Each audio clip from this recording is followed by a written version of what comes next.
덕성군 주민 여러분 안녕하십니까? 치과의사 이상수입니다. 오늘은 치과 강의 마지막 번으로 임플란트에 대한 부분들을 말씀을 좀 드리려고 합니다. 임플란트 그러면은 아무래도 관심들 많이 있으시죠. 이제 세월이 좀 흐르고 아니면은 뭐 또 사고 또는 충치 때문에 치아를 1개 또는 2개 정도 이렇게 좀 빼신 분들이 조금 있으실 거고, 사실 치아가 1개, 2개 정도 없는 거는 앞니 아닌 이상 큰 불편은 없으니까 그냥 지내시는 경우들도 많이 있어요. 근데 치아라는 거는 다 한 개 한 개 치아들이 자기 역할들이 있거든요. 그래서 그 치아가 없으면은 그 치아가 해줘야 될 역할들을 다른 치아들이 대신해야 되기 때문에 그런 부분들은 다른 치아들한테 부담이 될 수가 있고, 오히려 또 다른 치아의 수명을 좀 줄일 수 있는 그런 원인이 될 수도 있거든요. 그래서 이제 치아를 다시 회복하는 임플란트에 대한 부분들을 오늘 말씀을 좀 드리려고 합니다. 자, 임플란트라는 거는 사실 임플란트라는 단어 자체는 사람 몸에 뭔가 이물질을 삽입하는 거를 임플란트라고 얘기를 해요. 보통 우리나라에서는 임플란트 그러면 치과 임플란트를 일반적으로 얘기를 하지만 인공관절도 임플란트의 일종이고요. 다른 뭔가를 집어넣는 거 이런 것들도 이 심장도 인공심장도 임플란트의 일종입니다. 그래서 구별을 굳이 짓는다면 치과 임플란트다. 하지만 통상적으로 많이 쓰는 게 임플란트다. 이런 얘기들을 많이 하고요. 임플란트가 필요한 경우에는 결국에는 치아가 없었을 때 그 치아를 회복하기 위해서 임플란트가 필요하겠죠. 또는 또 다른 이유로 광범위하게 치아가 틀니를 사용을 해야 되는데 틀니를 쓰시게 되면 이가 하나도 없는 상태에서 틀니를 쓰시는 분들은 치아들이 이 틀니가 들썩들썩 놀거든요. 그랬을 때 이 틀니를 잡아주는 용도로도 임플란트를 사용을 하실 수가 있습니다. 사실 임플란트가 처음 개발된 거는 틀니 쓸 때 불편하지 말라고 만들어진 게 임플란트였거든요. 그게 이제는 점점 발달이 돼서 개개치아 1개, 2개 없을 때도 임플란트를 회복하는 기술들이 많이 발달이 된 거죠. 자, 임플란트의 구조는 치아랑 비교를 해서 보시게 되면은 이런 모양을 좀 갖고 있어요. 그래서 치아는 가장 큰 차이점은 치아는 일체형으로 되어 있죠. 뿌리부터 머리까지 다 하나로 되어 있지만 임플란트 같은 경우에는 뿌리가 따로 있고 중간에 기둥 역할을 하는 부분이 있고 그 위에 이를 씌우는 부분들이 있다 보니까 이 세 가지 파트를 단계를 거쳐서 치료를 하시게 됩니다. 그래서 임플란트를 이 단계별로 구별을 하시게 되면은 2회법 2번의 임플란트를 심는 방법과 1회법 1번의 임플란트를 심는 방법이 있으세요. 2회법이라고 얘기를 하는 거는 처음에 임플란트 치아에 뿌리가 되는 임플란트를 먼저 심어 놓고 그 이후에 임플란트가 뼈랑 잘 붙은 다음에 그 위에다가 2차 수술을 통해서 노출을 좀 시키는 과정을 좀 하는 거고요. 1회법 임플란트라는 건 임플란트를 심어 놓고 그 위에 뚜껑을 바로 덮어서 2차 수술을 피할 수 있는 방법입니다. 보통 임플란트 그러면은 여러분들이 그 인터넷 같은 데 많이 찾아보시면 나사 모양으로 되어 있죠. 그래서 이렇게 돌려박아서 심받는구나 이 생각을 하고 치과를 오시는 경우들이 굉장히 많은데, 임플란트는 사실 나사같이 안 생긴 놈들도 좀 있습니다. 임플란트는 굉장히 특수한 금속이라 뼛속에 넣어놓게 되면은 뼈가 와서 달라붙거든요. 이게 붙는 게 부러진 뼈 붙는 거랑 거의 유사한 과정을 거치게 되기 때문에 우리 뼈 부러졌을 때 그냥 깁스해놓고 기다리잖아요. 그거를 뭐 좋은 병원 간다 그래서 의사가 더 빨리 붙이는 방법이 없거든요. 결국엔 기다려야 되기 때문에 임플란트도 심어놓고 기다리는 과정이 필요합니다. 선생님, 어떤 TV 광고 제가 보니까 어떤 데는 심어놓고 바로 이가 들어가던데요? 라고 물어보시는 경우들도 조금 있으세요.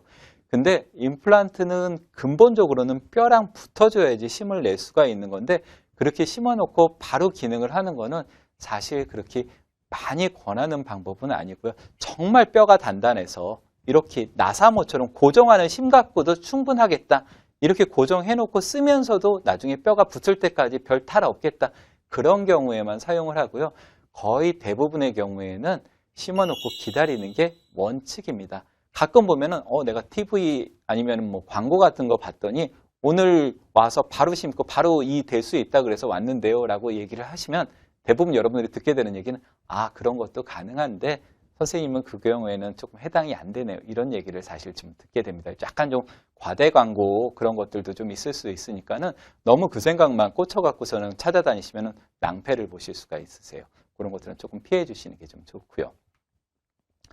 자, 임플란트를 심어놓고 기다리는 기간이 필요하다고 말씀을 드렸는데 보통 위턱에서는 상악에서는 4개월에서 6개월 정도, 하악에서는 2개월에서 3개월 정도 기다리는 시간이 필요합니다. 위아래가 왜 이렇게 기다리는 시간이 틀려요? 라고 물어보실 때가 있는데 이 아래 턱뼈는 통뼈예요. 우리 보통 이렇게 뼈 두꺼운 분들 보면 통뼈라고 얘기를 하잖아요. 뼈가 워낙 단단하고 두껍다 보니까는 기다리는 기간들도 짧게 기다릴 수가 있는데 위에 같은 경우에는 눈도 있고 뇌도 있고 이러다 보니까 굉장히 중요한 구조물들이 많이 들어있거든요.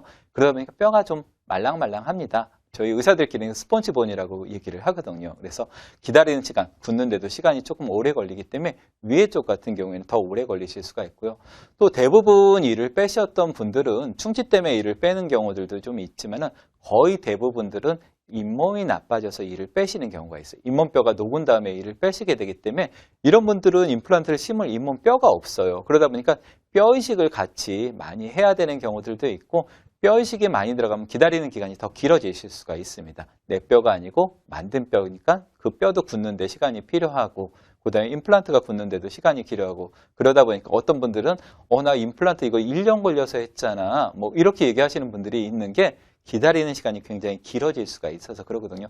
물론 기다리는 시간 동안 맨날 치과 오시는 거는 아니세요. 심어놓고 그냥 집에 가서 생활하시면서 기다리시는 거죠. 마치 우리 깁스하고 퇴원해서 집에서 그냥 있다가 깁스풀로 나중에 병원 가는 거랑 똑같다고 보시면 되세요. 그래서 그렇게 기다리신 다음에는 이제 보철을 만드는 과정이 시작이 되는데 이 보철 만드는 과정이 한 일주일 정도 걸려요. 그러니까 맨날 치과 오시는 거는 아니기 때문에 어차피 본 뜨고 뭐 다음에 오셔갖고서는 뭐 세팅하고 그 보철물 끼우고 이런 과정들이 좀 필요하실 수가 있어요.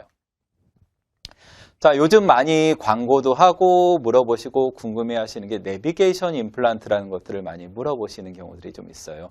내비게이션 임플란트라는 거는 우리 이제 어디 모르는 데 갈 때 내비게이션 키고 가잖아요. 그것처럼 잇몸뼈 안쪽에 어떤 상태인지 내가 모르지만은 이거를 미리 CT도 찍고 컴퓨터로 조회도 하고 미리 시뮬레이션도 해보고 해서 여기 그냥 안쪽에 어떤 걸지 모르겠지만 이 컴퓨터가 가르쳐주는 대로 구멍 뽕 뚫고 심으면 되겠구나 라고 해서 그냥 그 자리에다 구멍을 뚫고 심는 거를 내비게이션 임플란트라고 이야기를 많이 해요. 그래갖고 저희 병원 같은 경우에도 어떤 분들 오셔갖고 내가 인터넷 봤더니 내비게이션 임플란트 하면은 피도 안 나고 아프지도 않고 금방 끝난다고 하던데 이거 혹시 안 될까요? 라고 물어보시는데 사실 내비게이션 임플란트의 근본적인 이유처럼 아무것도 건들지 않고 할 수 있는 분들이 그렇게 많지가 않아요.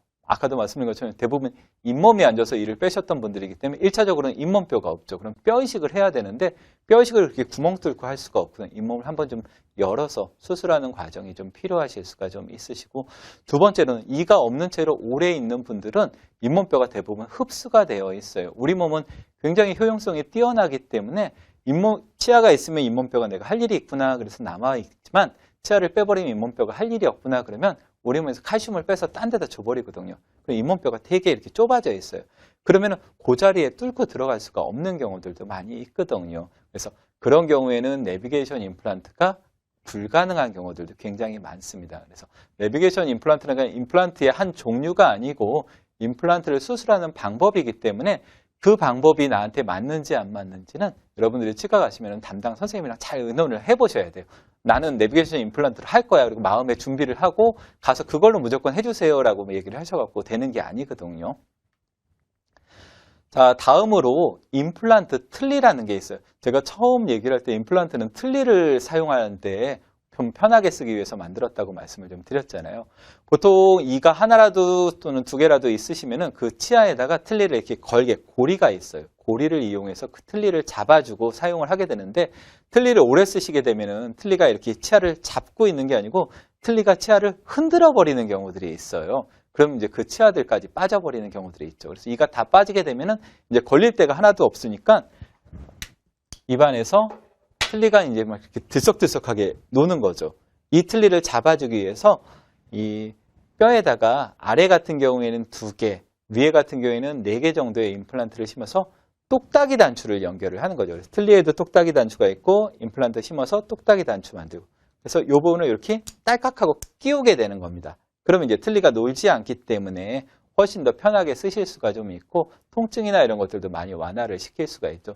다만 여러분들이 꼭 기억을 하셔야 될 게 임플란트 틀니라는 거는 틀니예요. 임플란트로 다 한 치아랑 틀니거든요. 그렇기 때문에 틀니의 단점은 그대로 있으실 수가 있어요. 떨어질 수 있다는 거, 아플 수 있다는 거. 하지만 그냥 틀니, 치아가 하나도 없는데 쓰시는 것보다는 훨씬 더 편하게 쓰실 수가 있기 때문에 요즘은 대부분 임플란트 틀니들도 많이 사용을 하세요. 물론 이가 하나도 없는 분들도 임플란트 갖고서 이제 전체 치아를 다 회복하는 것들도 가능합니다. 지금 기술이 많이 발달이 되어 있기 때문에 가능하지만은 비용적인 부분들을 사실 무시할 수가 없는 부분이잖아요. 너무 아무리 좋은 치료가 있어도 비용적인 부분이 너무 부담스럽다. 그러면은 이렇게 임플란트를 2개 정도 또는 4개 정도 심어 갖고서는 그 위에 틀니를 쓰시는 것도 굉장히 잘 쓰세요. 옛날에 그냥 일반 틀니 쓰시는 거랑 뭐 비교할 바가 아니죠. 그러니까 그런 부분들도 담당 의사 선생님이랑 잘 의논을 하시면은 좋은 방법들이 좀 있으실 수가 있어요. 임플란트도 이렇게 좋은 임플란트도 장점만 있는 건 아닙니다. 분명히 단점이 있는데 제일 큰 단점은 음식물 끼는 현상이에요. 임플란트는 내 이빨과 구조가 틀리다 보니까 씹을 때마다 움직이는 방향이 틀려요. 그러다 보니까는 내 이빨은 대부분 앞쪽으로 움직이려고 하는 성질이 있거든요. 내가 이렇게 물면은 이 치아가 앞쪽으로 살짝씩 이렇게 쓰러집니다. 같이. 근데 임플란트는 뼈에 직접 박혀 있다 보니까 안 움직이거든요. 그럼 얘는 앞쪽으로 이렇게 움직이는데 얘는 제자리에 있으면 이 틈 사이가 벌어지게 되는 거죠. 그래서 음식물이 많이 낀다는 증상이 있어요. 저희 병원에 오시는 어떤 분들도 가끔 보면 내가 저 치과 가서 임플란트를 했는데 거기 음식물이 너무 많이 껴. 거기는 안 되겠어. 그래서 내가 여기 왔어 라고 얘기를 하시는 경우도 있는데 그럼 저도 말씀드릴 수밖에 임플란트는 제가 해도 음식물이 좀 끼실 거예요 라고 말씀을 드릴 수밖에 없어요. 또 한 가지는 임플란트를 하시게 되면 잇몸뼈가 녹아내려요. 아까 제가 우리 몸에서 칼슘 빼서 딴 데다 줘버린다고 그랬죠. 안타깝게도 임플란트는 우리 몸에서 치아라고 생각하지가 않기 때문에 치아가 없는 부분이다 생각하기 때문에 잇몸뼈는 조금씩 녹아내릴 수밖에 없거든요. 그러면 공간이 점점 더 커지겠죠. 그래서 음식물이 낀다는 그런 부분들이 조금 문제가 좀 될 수가 있어요. 그래서 임플란트 같은 경우에는 그런 문제점이 있다. 또 임플란트 하셨던 분들이 궁금해 하시는 게 내가 이거 힘들게 했는데 비싼 돈 주고 했는데 어떻게 관리하면 되나요? 라고 물어보시는 경우들이 있어요. 임플란트는 당연히 충치는 안 생깁니다. 하지만 내 이빨도 그렇고 임플란트도 그렇고 잇몸에 박혀 있기 때문에 잇몸병 관리를 잘 해주셔야 돼요. 잇몸병 관리는 그럼 어떻게 하라는 얘기냐? 특별한 뭔가를 요구하는 게 아니고요. 양치 잘 하시면 되세요. 충치든 풍치든 우리 입안에서 생기는 병들은 거의 대부분은 균들과 음식물 때문에 생긴다고 생각을 하시면 되세요. 그래서 음식물 찌꺼기를 잘 제거하셔야 되는데 특히나 임플란트는 음식물이 좀 잘 낀다라고 말씀을 좀 드렸잖아요. 그래서 사이사이 부분들을 잘 닦아주시는 게 좋고요. 치간 칫솔을 잘 쓰시는 게 좋아요. 가끔 보면 치간 칫솔이 뭔지 잘 모르시는 분들도 있는데 이게 치간 칫솔이거든요. 애기들 젖병 브러쉬 생각하시면 되세요. 이렇게 안쪽을 닦을 수 있도록. 그래서 치아 사이사이 부분을 닦으시는 건데 요즘은 이거 쓰시는 분들 되게 많으셔서 마트 가면은 다 있어요. 다 있고 제가 팁을 한 가지 가르쳐 드린다면 요거를 어금니할 때 이렇게 기역자로 구부려서 쓰시는 경우들이 많은데 이게 이제 가운데 철사 심이 있다 보니까 이렇게 철사를 구부리면은 잘 부러져요. 여기 잘 부러지고 구부리는 데는 그 밑에 플라스틱 부분을 구부리시는 거예요. 이렇게 플라스틱 부분을 구부리시면은 오랫동안 조금 더 쓰실 수가 있거든요. 이거 일회용 아닙니다. 일회용도 있기는 하지만 여러 번 쓰세요. 저도 많이 씁니다. 이거 오랫동안 몇 번씩 좀 다시 폈다가 닦아서 넣고 다시 쓰고 이런 식으로 사용을 하거든요. 두 번째로는 정기적으로 스케일링 받는 게 굉장히 중요합니다. 제가 3번째 강의 시간에 치주질환 얘기하면서 치주질환 예방의 가장 기본은 스케일링이라고 말씀을 좀 드렸죠.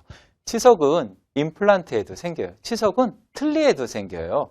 치석이라는 거는 어떤 생물학적인 작용이 아니고 화학적으로 그냥 달라붙는 거기 때문에 침착되는 거기 때문에 그거는 틀니에도 생기고 임플란트에도 생겨요. 그래서 스케일링 잘 하시는 게 굉장히 좀 중요합니다. 그래서 치간 칫솔 잘 쓰시고 스케일링만 잘 하셔도 임플란트 오랫동안 잘 쓰실 수가 있어요.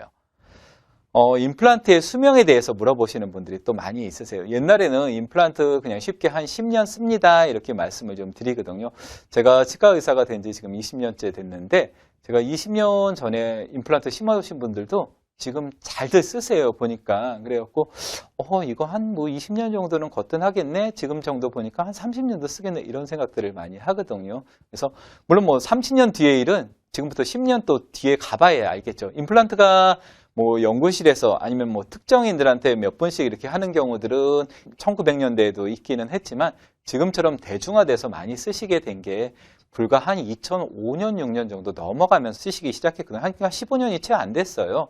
그러니까 20년, 30년은 또 그때 가봐야지 알 수 있을 것 같은데 제 느낌으로는 제대로 이제 식립되고 제대로 관리가 되고 있는 임플란트라면은 한 30년도 괜찮겠다라고 말씀을 좀 드리거든요.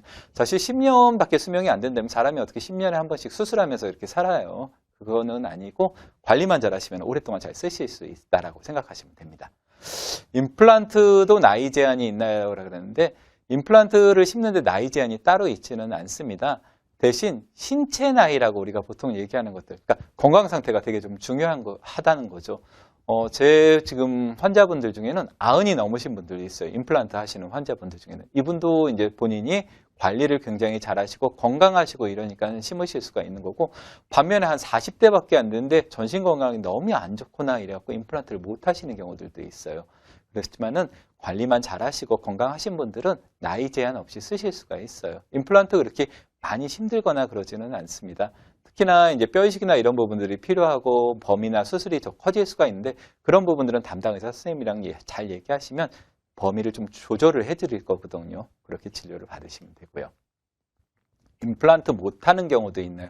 방금 말씀드린 것처럼 신체 상태나 이런 거에 따라서 못하실 수도 있고 그런 부분들은 이제 신체 상태가 개선이 된 다음에는 하실 수가 있어요. 옛날에는 임플란트 잇몸 안 좋으면 못한다 이런 얘기 들었다고 하시는 경우들이 좀 있어요. 근데 그 부분은 아까 제가 말씀드린 임플란트가 잇몸병은 생길 수가 있기 때문에 잇몸 관리가 안 되면 심하나도 오래 못 쓰시는 경우들이 있거든요. 그래서 그런 분들은 잇몸이 너무 안 좋으니까 못하세요 라고 얘기하시는 경우들도 있는데 근래는 잇몸 관리 잘 하시고 잇몸 치료 잘 하시면 대부분은 다 임플란트 하실 수가 있으세요.